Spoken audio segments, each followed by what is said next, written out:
Good morning, everybody. Today is day 44. I'm going to talk to you today about restful sleep. I am Andrea Loudon. I'm a holistic nutritionist as well as a health coach. And I'm actually giving a presentation today on sleep. So I figured, hey, why don't I drop some knowledge bombs for you guys if you are struggling with sleep? So here we go. So most of us are probably not getting 7 hours. That's sort of like the average amount of sleep that is recommended.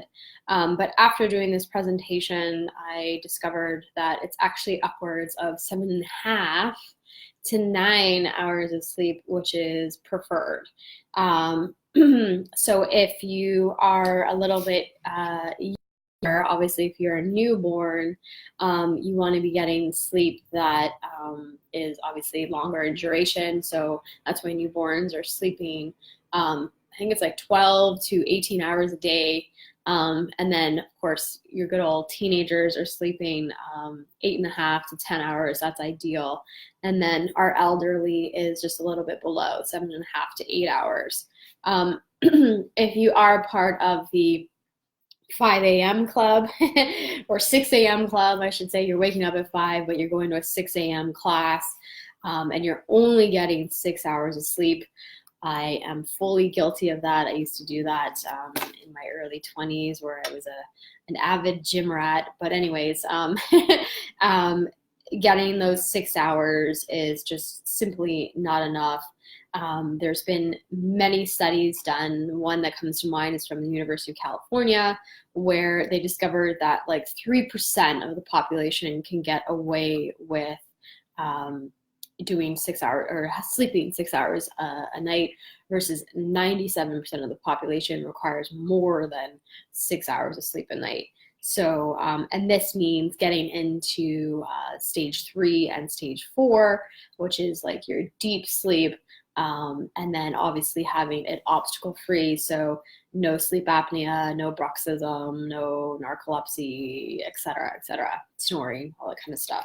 So some rules that you can stick to in order to get some restful sleep would be sticking to a routine. So, going to bed, waking up at the same time, doing that on weekends as well. So not allowing yourself to sleep in because you deserve a sleep in because you've worked really hard throughout the week.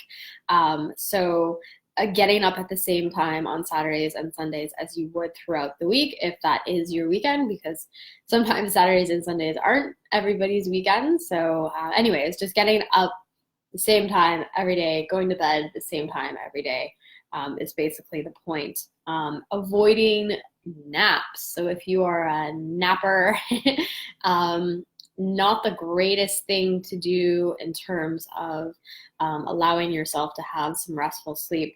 So avoiding that nap when you get home from a very rough day, if you are stressed at work, having a bedtime routine. So, 30 minutes to an hour prior to, I was going to say your departure, prior to going to bed, winding down, getting off your screens, maybe getting into your jammies, brushing your teeth, reading a book on your couch, not on your bed, doing all the things that is going to just like completely relax you and wind you down.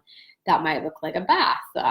If you have the time, maybe some Epsom salts in there, some light stretching, some yoga, maybe legs up on the wall, whatever it may be. Keeping the room super, super dark. So if you have those blackout blinds, that's encouraged. Best investment I've ever made for my bedroom. When I moved in, there was nothing on my windows, and I have floor to ceiling windows. So after about a month of being sleep deprived, I hopped on the bandwagon of getting those blackout blinds.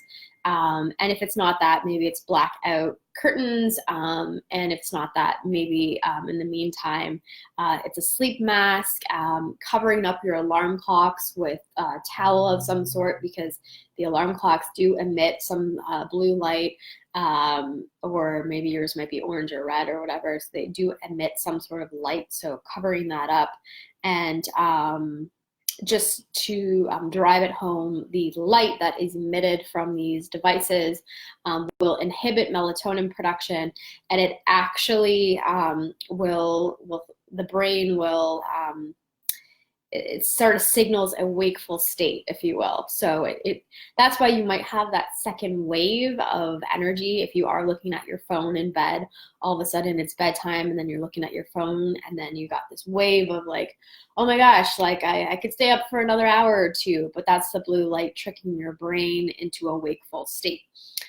Keeping the room super quiet, not having any of your devices in your bedroom where it's making all this noise when you're getting text messages and emails and notifications, all that kind of stuff. So having the phone outside of the room is big. If it is inside the room and it is your alarm clock, throw it on airplane mode. I know my iPhone will still go off in terms of an alarm. You will not get phone calls. So if you are expecting an important phone call, that will not go through. Not too sure about Samsung's, but do look into that. And dropping the temperature of your room by about 2 degrees. Hey, Joanna. I know for myself, it's pretty mild out, thank God, after that crazy snowstorm, but I've just been turning off my heat at night and utilizing my really warm duvet as my warmth in my bed. So if you're not turning it off, maybe you're just dropping the thermostat by 2 degrees. And what else do I want to talk about? Not using your phone in bed. I know that's sort of a naughty habit that some of us have, but again, reading, using the phone, anything, studying, that kind of stuff, while you're in bed is not going to be the greatest, because again, it's an active activity. Your brain gets confused. It thinks, oh my gosh, like we're actually doing stuff here.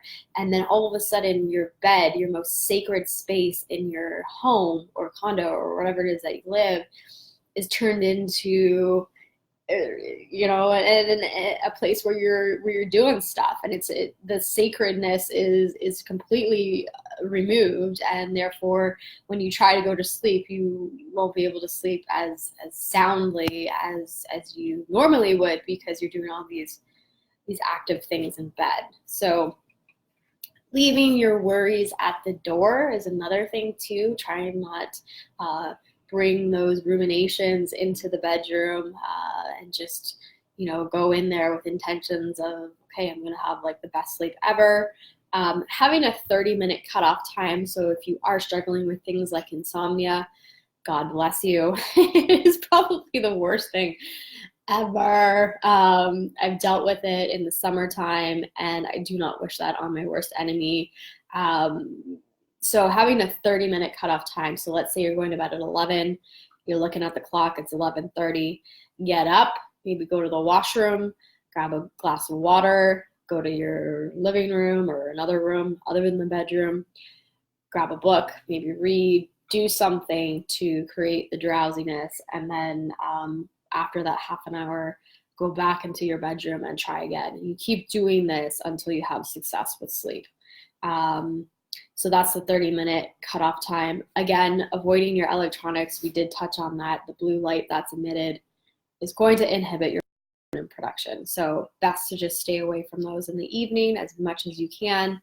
That goes for TVs as well. Staying away from the napping and the caffeine conundrum. So not having a coffee after 4 p.m.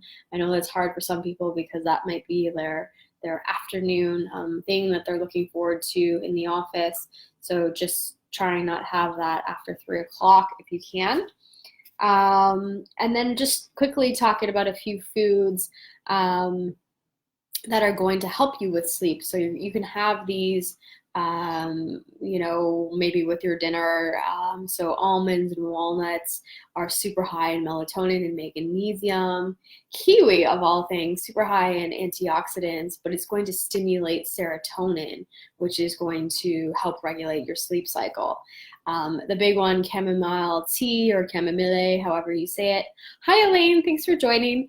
That would be great. That's just going to give you crazy sleepiness, and make you relax. So chamomile tea, tart cherry juice, you get that at the health food store for sure. It comes in a glass container. That's super high in melatonin. And then a good old turkey, the Thanksgiving, I was going to say myth, but tail. So yes, the turkey, having a piece of turkey or a couple pieces of turkey with your dinner is going to be super high in tryptophan, which again is going to increase the production of melatonin. All right, so I hope everybody is well today. That's my bit on sleep, 10 minutes. Geez, I didn't think it would take me that long. But I hope everybody is having a great sunny Thursday and a happy Valentine's Day. And I will see you tomorrow. All right, have a good day.